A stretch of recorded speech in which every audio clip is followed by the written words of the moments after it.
Alléluia. Quand il y a la louange, quand il y a l'adoration, la Bible nous dit qu'il descend. Et quand il descend, il siège. Et quand il siège, c'est pour signer des décrets. Alléluia. Alléluia. Nous savons que la gloire de notre Dieu est là. Nous voulons partager la parole. Bien-aimés, nous allons prier. Tendre Père, toi qui es Dieu, Père, tu envoies ta parole nous guérit. Mon Dieu, mon roi, nous sommes que des instruments que tu t'es choisis pour parler à ton peuple. Laisse que ton nom et seul ton nom soit élevé en ces lieux. Père, que ton nom seul soit prêché et que ta parole seule soit transmise à ton peuple.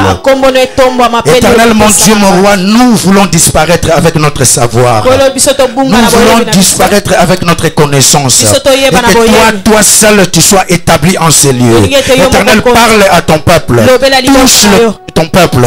Dispose le cœur de ton peuple afin qu'ils puissent recevoir ta parole. Et que cette parole tombe dans leur corps comme une bonne semence. Yahweh, qui peut porter le fruit, qui peut donner des fruits dignes de toi.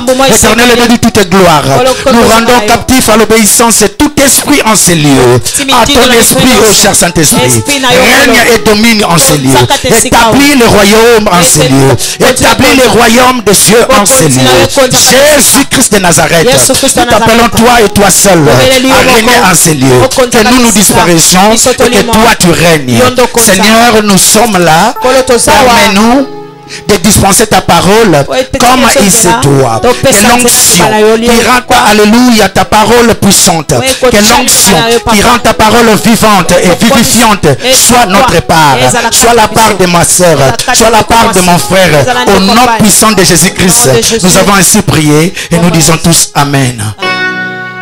Bien-aimés dans le Seigneur, c'est toujours un privilège. C'est pas quelque chose que tu vas porter des galons hein, quand on te dit de passer devant la chair pour partager la parole. C'est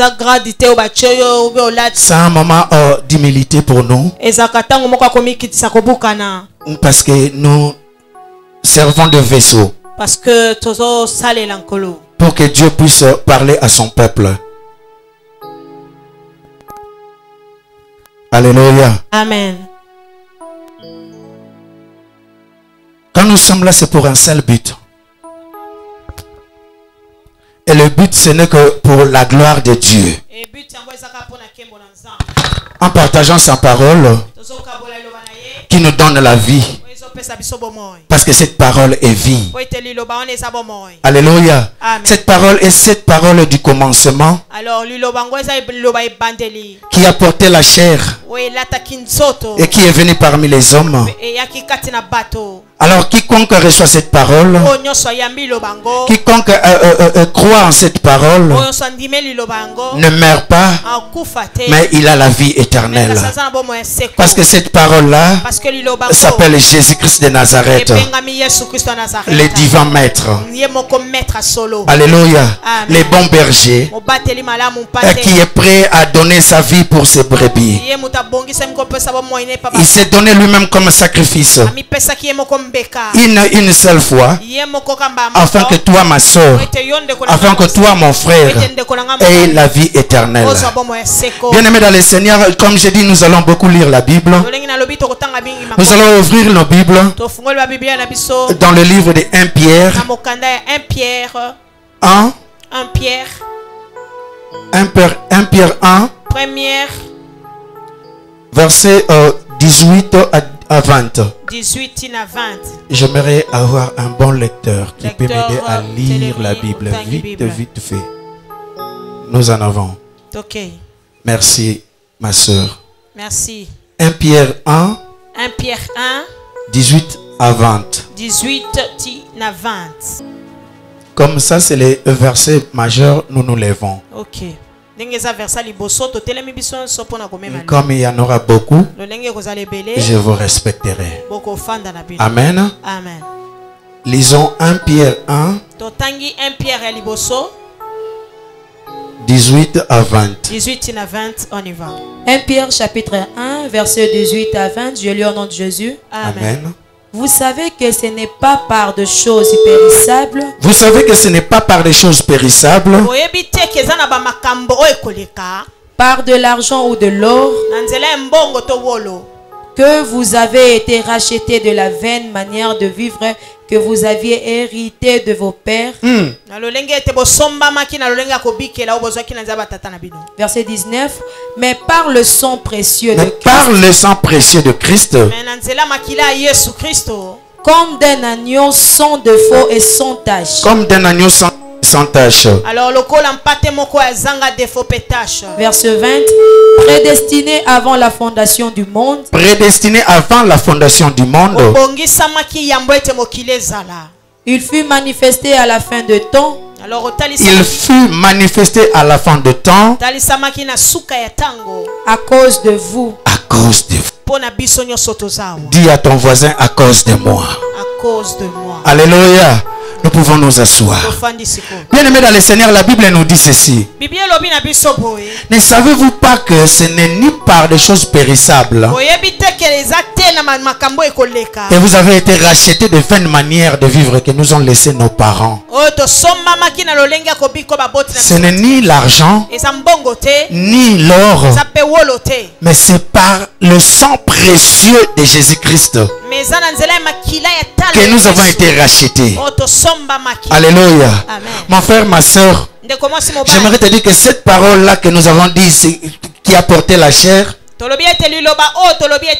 c'est donner le même, c'est sacrifier, à payer le prix de son sang précieux, rien que pour que toi tu aies la vie. Voilà pourquoi aujourd'hui, pendant que ce temps qui nous est donné, nous voulons partager ce message que nous avons intitulé La puissance du sang de Jésus. Alléluia. Dis à ton voisin, la puissance du sang de Jésus. Nguya ya makila ya Yesu. Alléluia.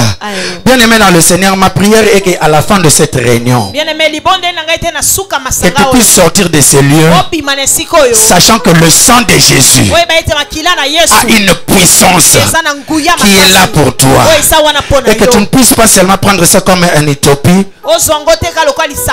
mais que tu puisses réellement commencer à appliquer la puissance du sang de Jésus dans ta vie. Alléluia.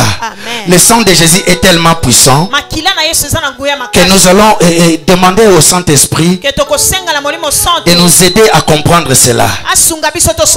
Et bien aimé, quand il y a un sujet comme ça, très souvent nous avons ce que nous appelons la problématique, ou la question de savoir c'est quoi tout ce dont nous parlons. Et là la question c'est de savoir c'est quoi le sang. Et d'où vient le sang? Pourquoi seulement le sang? Alléluia. Bien aimé dans le Seigneur, pour bien comprendre. Yeah. I want to speak in English, but I'm speaking French. Toi, tu dois me suivre. Sois avec moi. Parce que toi, tu es la lecture pour moi. Alléluia. Bien aimé dans le Seigneur, nous allons aller dans la Bible bien au commencement pour chercher à comprendre et à savoir c'est quoi le sang, d'où vient le sang et pourquoi seulement le sang. Livre de Genèse 2, verset 7. Verset 7. Genèse chapitre 2 verset 7. Amen. L'Éternel Dieu forma l'homme de la poussière de la terre. Il souffla dans ses narines un souffle de vie et l'homme devint une âme vivante. Alléluia. C'est-à-dire l'Éternel forma une masse d'argile en forme d'homme. Mais ça ne pouvait pas bouger. Ça ne pouvait pas bouger, ça ne pouvait pas faire un mouvement. Il fallait que Dieu souffla sur ses narines. Mais ce qui a attiré mon attention, c'est ce qui est devenu cette masse-là. La Bible dit cette masse-là est devenue âme vivante. Dans d'autres versions, on dit un être vivant. Alléluia. Ça te dit quelqu'un qui peut bouger maintenant, qui peut parler, qui peut sentir, qui peut penser, qui peut transformer, faire des choses comme Dieu le Créateur. Parce que Dieu l'a créé à son image. Alléluia. Pour qu'il puisse aussi régner, pour qu'il puisse aussi dominer, pour qu'il puisse transformer la terre. Là où Dieu va les placer. La Bible me dit que Dieu était très content. Dieu était dans la joie. C'est comme un papa ou bien une maman qui voit sa fille grandir. C'est dit, voilà mon fils, voilà ma fille. Dieu était tellement content. Il venait voir son image chaque soir dans le jardin là où il l'avait placé. Il venait échanger avec l'homme parce que l'homme faisait ce qui plaisait à Dieu. Il était réellement l'image de Dieu. Il représentait Dieu dans le jardin. Il régnait dans le jardin comme Dieu l'a voulu. Mais comme nous le savons tous, grand lecteur de la Bible, à un certain moment, l'homme va pécher. Il va désobéir à Dieu. Quelque chose va se passer. L'homme va couper la relation qui était entre lui et Dieu. L'homme devient esclave de la mort. La vie éternelle est partie. L'homme entre dans la malédiction. Alléluia. L'homme est emprisonné par la mort. L'homme devient esclave du péché. Rien ne marche. Mais Dieu dans son amour, il regarde de la manière il a créé son image. Il cherche une solution. Il cherche une voie, un moyen pour ramener la relation entre lui et l'homme. Pour ramener cet homme qui était un être vivant, une âme vivante, et qui est mort maintenant, pour les ramener à la vie. Qu'est-ce que Dieu choisit? Il choisit seulement le sang. Alléluia. Bien-aimé, ça nous étonne un peu. Mais par la grâce de Dieu, nous allons comprendre. Pourquoi le sang? Pourquoi seulement le sang? Alléluia. C'est quoi le sang? Médecin parmi nous. Le médecin docteur, étudiant en médecine, infirmier. Vous savez un peu, par définition, c'est quoi le sang? Je suis allé chercher dans les dictionnaires pour savoir un peu c'est quoi le sang. Et pourquoi le sang? Et pourquoi c'est seulement rouge? Alléluia. Amen. Le dictionnaire dit ceci. Le sang dans l'anatomie, c'est un fluide corporel. C'est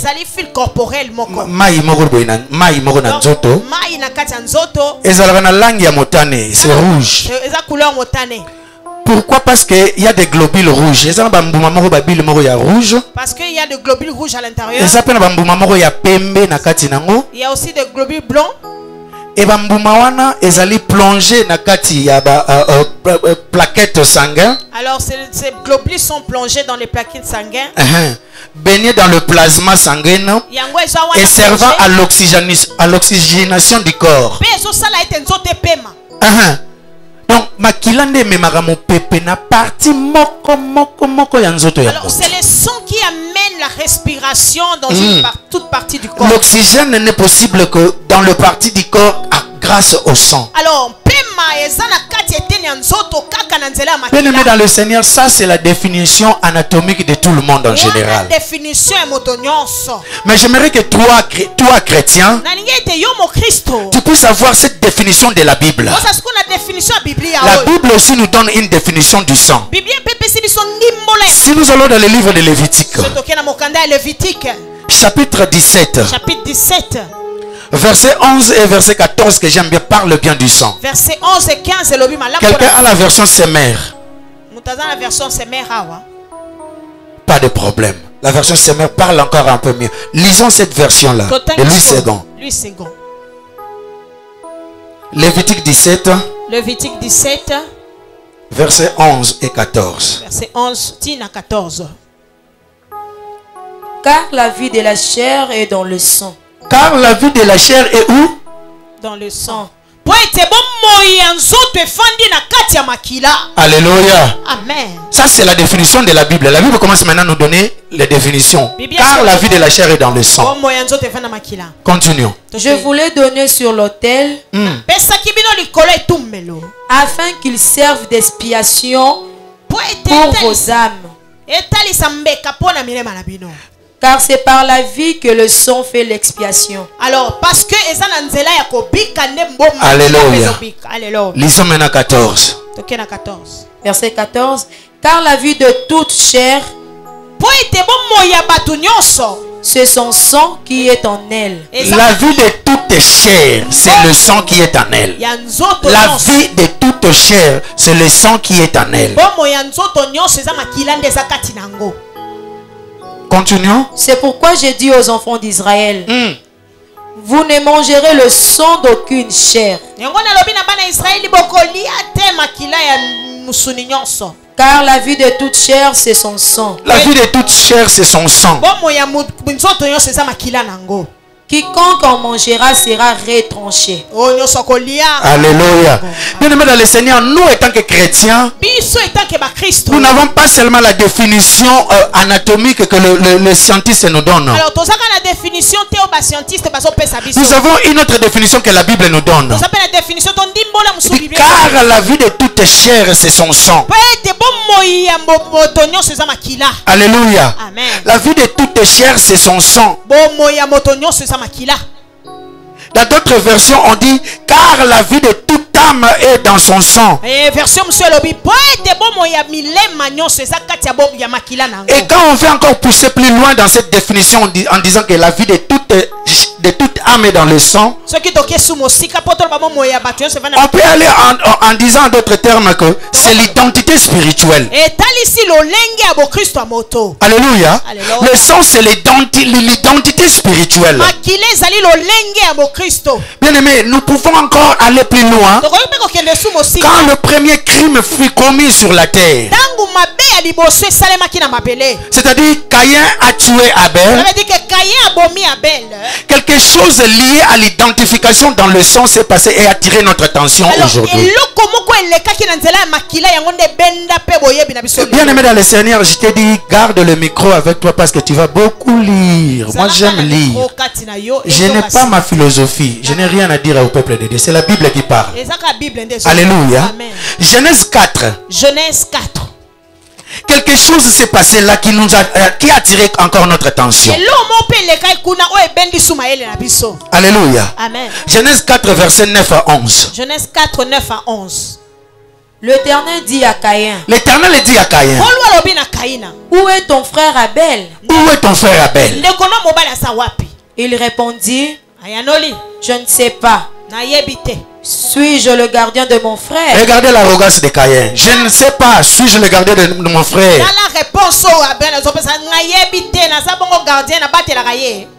Et Dieu dit, qu'as-tu fait? La voix du sang de ton frère crie de la terre jusqu'à moi. Quand tu vois le sang, lis doucement parce que nous avons besoin de la compréhension. Alléluia. Quelque chose se passe. Caïn a tué Abel son frère. Mais quelque chose lié au sang se passe directement entre la terre et le ciel. Alors, lis-nous encore cette partie-là.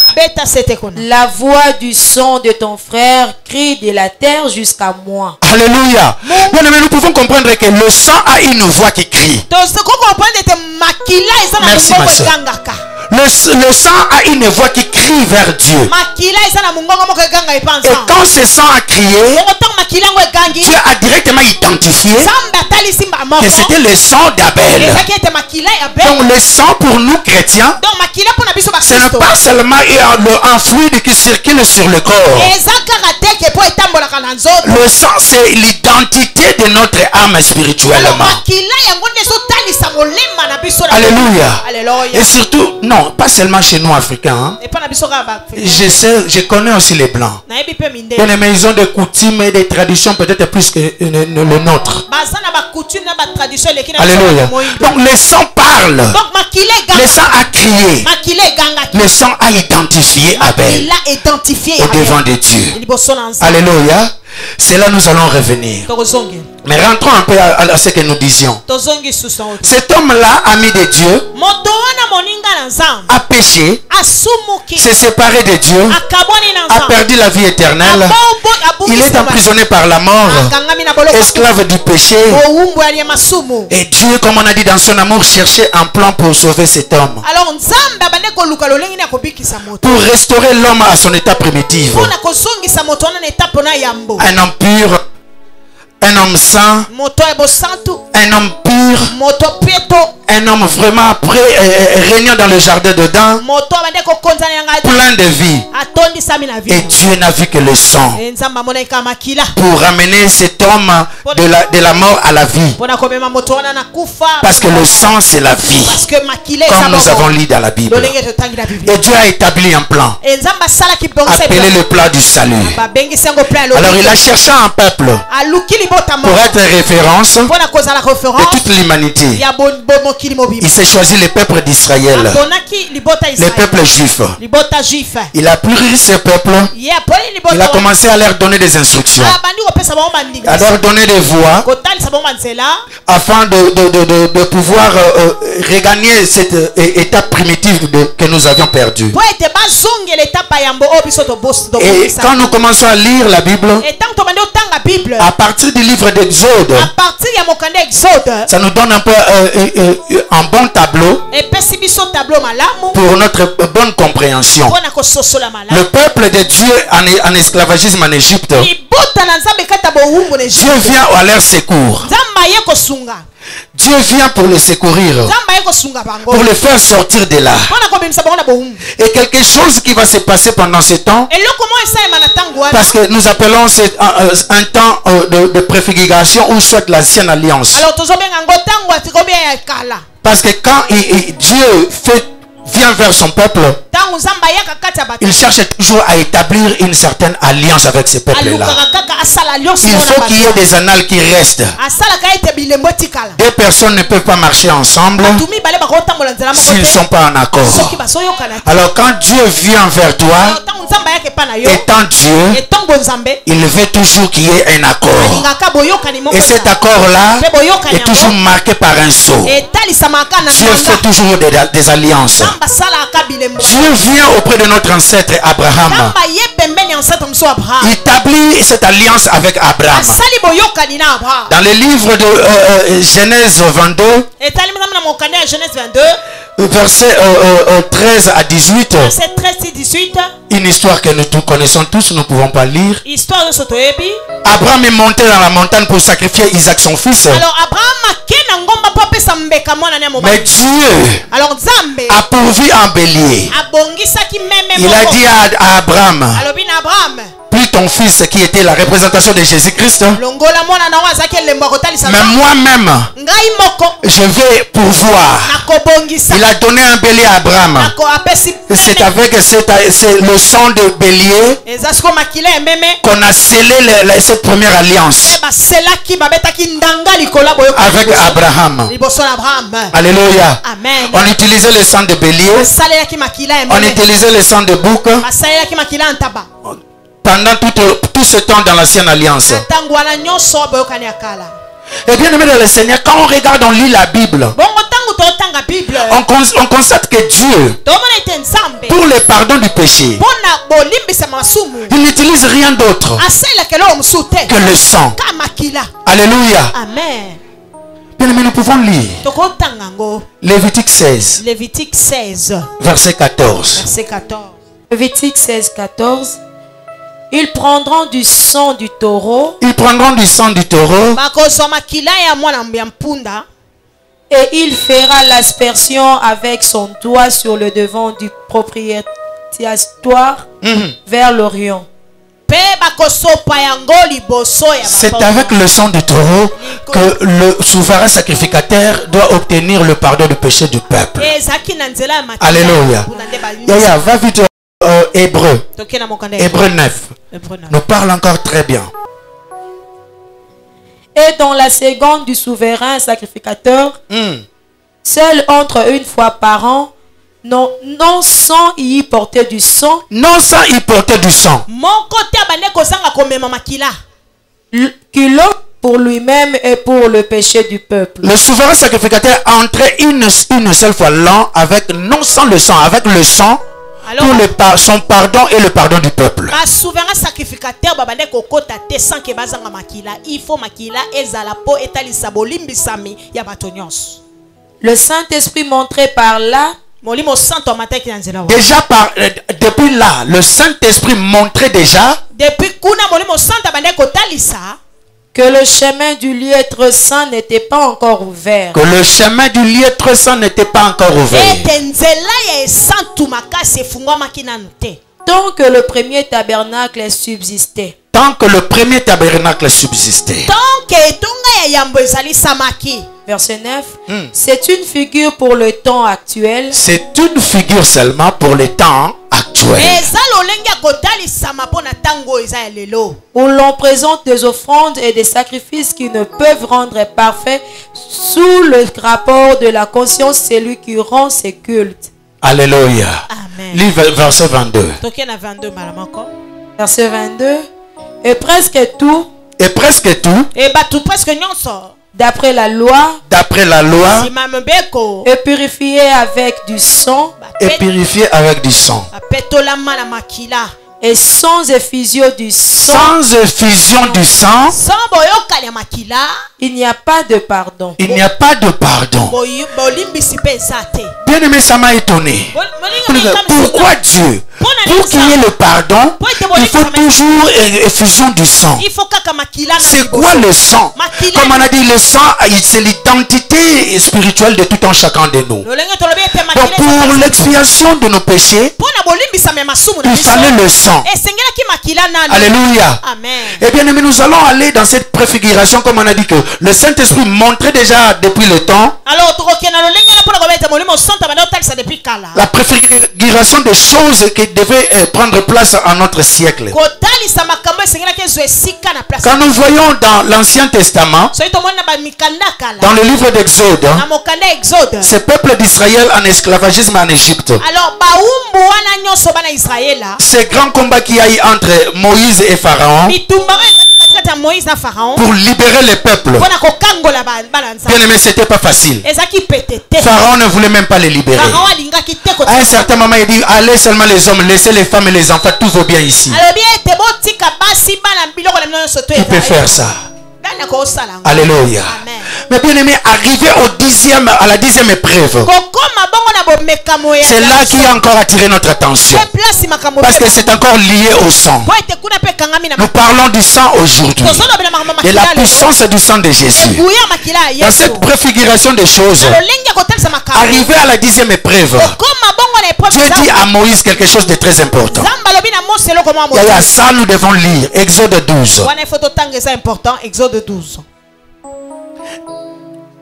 Commence, arrête-toi au verset 7. Dieu dit à Moïse quelque chose de très important. Exode 12, verset 1. L'Éternel dit à Moïse et à Aaron dans le pays d'Égypte. Ce mois-ci sera pour vous le premier de mois. Il sera pour vous le premier de mois de l'année. Le premier de mois de l'année. Verset 3. Parlez à toute l'assemblée d'Israël et dites: le 10e jour de ce mois, on prendra un anneau pour chaque famille, un agneau pour chaque maison. Verset 4. Si la maison est trop peu nombreuse pour un agneau, on le prendra avec son plus proche voisin, selon le nombre de personnes. Vous compterez pour cet agneau d'après ce que chacun peut manger. Verset 5. Ce sera un agneau sans défaut. Un agneau sans défaut. Mâle âgé d'un an. Mâle âgé d'un an. Vous pourrez prendre un agneau ou un chevreau. Verset 6. Vous le garderez jusqu'au 14e jour de ce mois.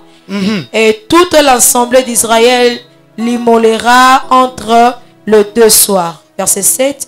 On prendra de son sang. On prendra de son sang.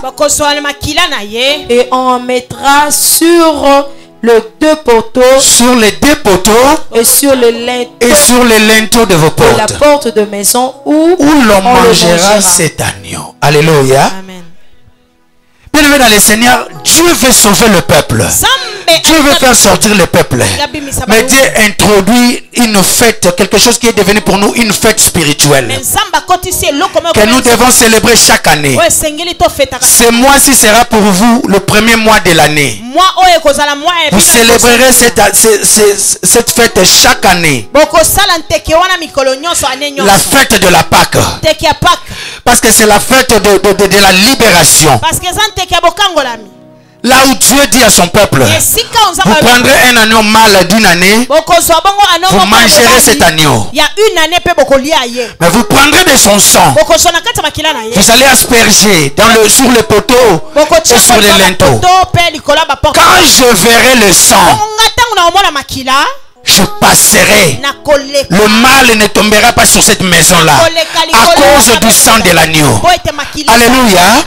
Bien-aimé dans le Seigneur, je prie pour que tu ne puisses pas manquer cette partie, parce que nous allons maintenant dans la profondeur de notre prédication. Ils ont utilisé le sang de l'agneau. Le souverain sacrificateur aspergeait le sang 7 fois avec son doigt pour le pardon du péché. Le souverain sacrificateur entrait une seule fois avec du sang pour le pardon de tout le peuple et son propre pardon. Mais bien aimé dans le Seigneur, laisse-moi te dire, le sang qu'ils utilisaient là, ce n'était que le sang des animaux. Ce sang-là avait l'identité et la nature des animaux. Il fallait un sang précieux, un sang puissant, un sang qui pouvait à la fois avoir la nature humaine et la nature divine. Alors Dieu cherchait un homme qui pouvait avoir cette nature, à la fois humain, à la fois Dieu, et réunir ces deux ensemble. Bien-aimé dans le Seigneur, il n'a trouvé personne.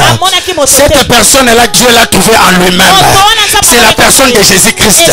Il fallait le sang de Jésus, qui est l'agneau de Dieu, l'agneau immolé, pour venir te faire sortir de l'esclavagisme, pour venir te libérer, pour venir te sauver. Alors Dieu n'a vu que Jésus. Alléluia. Pourquoi? Parce que le sang de l'agneau, le sang des animaux ne pouvait rien faire. Ce sang-là ne faisait que couvrir le péché au devant de Dieu. Il fallait un sang puissant, un sang précieux, qui non seulement couvrirait le péché, mais un sang capable à effacer le péché, à enlever le péché au devant de la face de Dieu, à laver et à purifier ton âme, afin que tu puisses être précieux au devant de Dieu. Et ce sang-là n'a été trouvé que en Jésus-Christ de Nazareth. Mais c'est pourquoi j'aime Jésus. Alléluia. Ce n'est ni ma mère, ce n'est ni mon père qui sont morts pour moi, mais ce n'est que Jésus-Christ qui s'est immolé. Ce n'est que Jésus-Christ. Quand il fallait d'un sang précieux, il a pu donner de ce sang-là précieux. Pour toi, mon frère, pour toi, ma soeur, Jésus a donné ce sang-là. Bien-aimé dans le Seigneur, tu dois comprendre qu'il y a une puissance dans le sang de Jésus. Alléluia. Bien-aimé, il fallait Jésus. Dieu a trouvé Jésus pour restaurer l'homme, pour ramener la divinité ensemble avec l'humanité. Alléluia. Bien-aimé, j'aimerais te dire, toi qui as reçu Jésus, toi qui l'as accepté comme Seigneur et Sauveur, sache-le, depuis le premier jour, quand tu as reçu ce Jésus, tu es entré dans une alliance. Alléluia. Tu es entré dans une alliance qui n'est pas scellée avec le sang des animaux, mais une alliance qui est scellée avec le sang précieux de Jésus-Christ, le sang qui n'a pas de prix. Nous avons été rachetés, bien-aimés, ni avec l'argent, ni avec l'or, qui sont des choses périssables de ce monde, mais nous avons été rachetés par le sang précieux de Jésus-Christ. Je ne sais pas qu'est-ce qui peut t'emprisonner, parce que nous avons le sang précieux de Jésus-Christ. Nous pouvons asperger partout et les portes vont s'ouvrir. Alléluia. Bien-aimé, Jésus-Christ, le ressuscité du troisième jour, celui qui a été trouvé digne, a payé son sang. a payé de son sang, le sang précieux, pour que toi tu sois sauvé, pour que toi tu sois renouvelé, pour que toi tu entres dans cette alliance. Bien-aimé, il a enseigné. Il a enseigné jusqu'à arriver en ce jour-là où nous devrions commémorer la Pâque, le jour du dernier repas.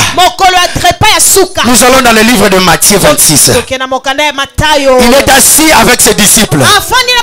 C'est le dernier repas. Maintenant, il doit les ouvrir maintenant. Il doit leur dire la vérité. Il y a une nouvelle alliance qui doit être établie, qui ne sera plus basée sur le sang des animaux, ni des béliers, ni des taureaux, mais qui sera basée sur le sang de Jésus. Il leur dit quelque chose de très important. Dans le livre de Matthieu 26, versets 27 à 28. Il prit ensuite une coupe. Et après avoir rendu grâce, il la leur donna en disant, buvez-en tous. Verset 28. Car ceci est mon sang, le sang de l'alliance, qui est répandu pour plusieurs pour la rémission de péchés. Va directement dans Jean 6. Jean 6, 54, 56. Mais pendant ce temps, ceux-là qui sont restés avec lui, parce qu'il y a certains qui ont fui, parce que là maintenant nous entrons dans le mystère, là maintenant nous entrons dans la dimension spirituelle, les choses qui ne sont pas admises en ce siècle.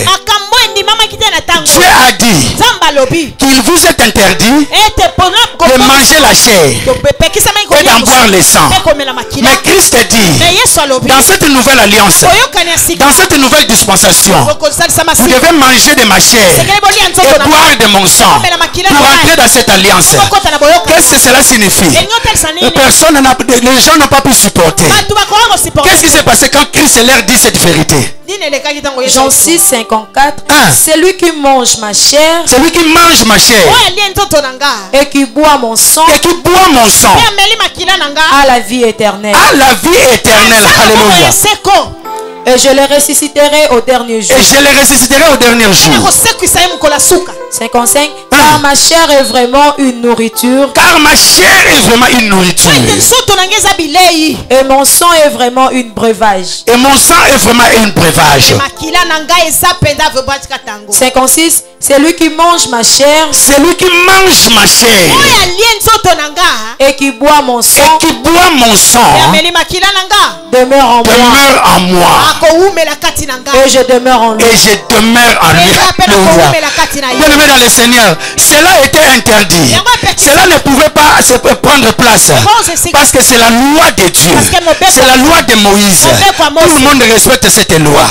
Mais Christ vient, il change les données.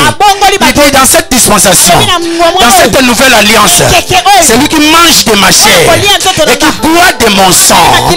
Moi je demeurerai en lui, et lui il demeurera en moi. Bien-aimé, toi et Christ, vous faites maintenant une seule chair, vous faites maintenant une seule personne. Quand Dieu te regarde, quand le Saint-Esprit te regarde, il ne t'identifie pas comme qui que ce soit. Quand même les sorciers, quand même Satan lui-même, il cherche à m'identifier. Il ne voit plus un Jean Mabiala, fils de Jean-Marie Mabiala, de Célestine Mbumba, de la tribu de Bayombe.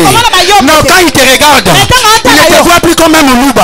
Quand il te regarde, il ne te voit plus comme un Mouswahili. Quand il te regarde, il ne te voit plus comme un Moukongo.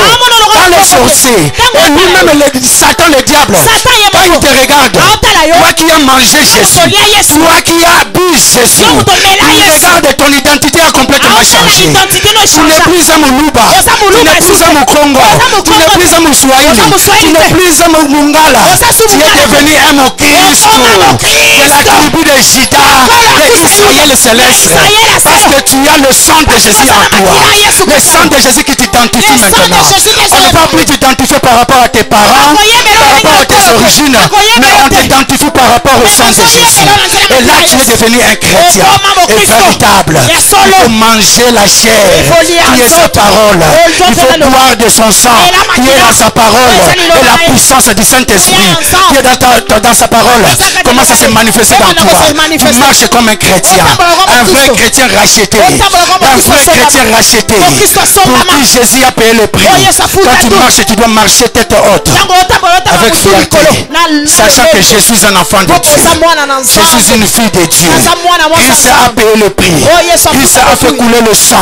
Le sang précieux. Il parle à ma place. Bien-aimé dans le Seigneur, ce sang n'est pas un sang quiet, un sang muet. Ce sang la crie. Alléluia. C'est ça la crie. Et quand c'est ça la crie, ça témoigne dans le ciel, sur la terre, sous la terre, que moi je m'habille là, je suis un racheté. Moi je m'habille là, je suis un élu de Dieu. Moi je m'habille là, je suis un prince. Je marche avec fierté, je marche avec honneur, parce que mon Père a payé le prix, pas n'importe quel de prix, mais le prix du sang de Jésus, le sang précieux. Et quand je frotte la puissance de ce sang, rien ne peut me retenir. Pas les sorciers de ce monde, pas les magiciens de ce monde, parce que le sang de Jésus est plus que puissant. Le sang de Jésus est plus que puissant pour briser les jougs, pour briser les portes, pour rompre le verrou de fer, pour ouvrir les portes, lui délier les liens, le sang précieux de Jésus. Bien-aimé dans le Seigneur, j'aimerais que tu saches que le sang de Jésus est puissant. Je suis venu te dire, il y a de cela 2018 ans, 2018 ans, quelqu'un a payé le prix.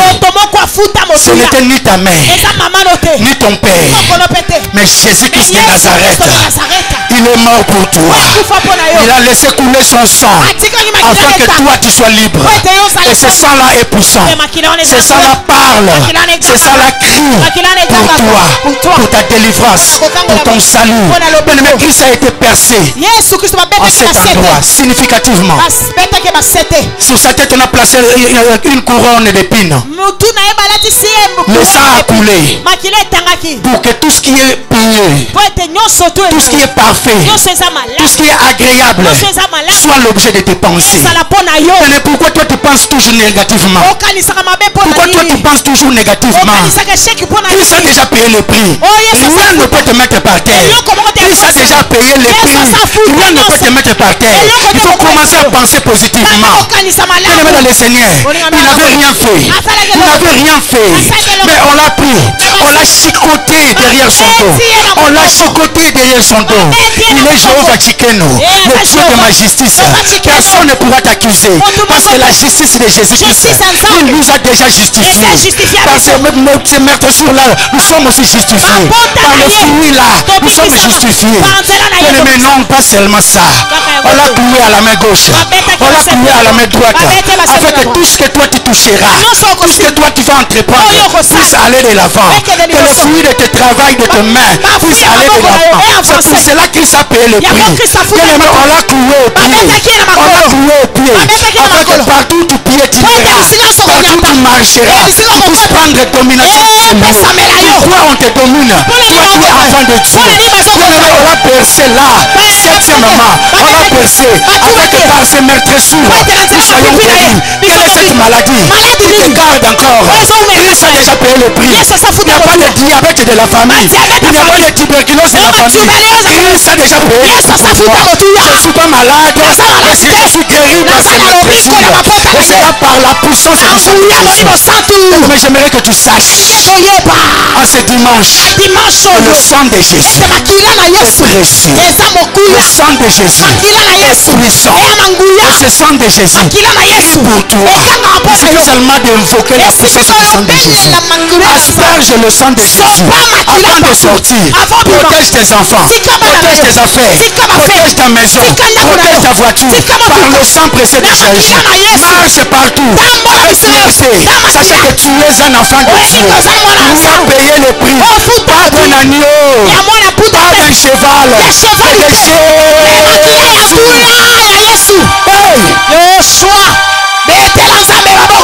Alléluia. Alléluia.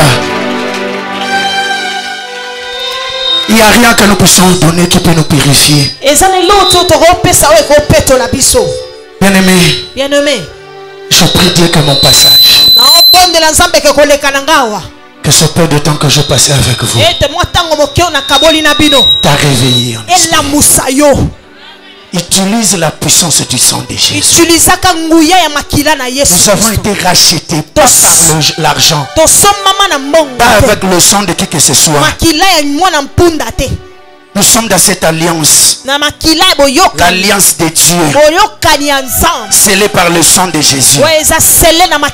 C'est sang puissant. C'est le sang qui nous a rachetés. C'est le sang qui parle. Et quand ce sang parle, ça parle grâce. Quand ce sang parle, ça parle restauration. Quand ce sang parle, ça parle prospérité. Quand ce sang parle, ça parle la vie éternelle. Quand ce sang parle, ça parle la protection. Ça parle la purification. Ça parle de la sanctification. Quand ce sang parle, ça parle de la vie. C'est son sang qui donne la vie. C'est son sang qui purifie. C'est dans le sang de Jésus.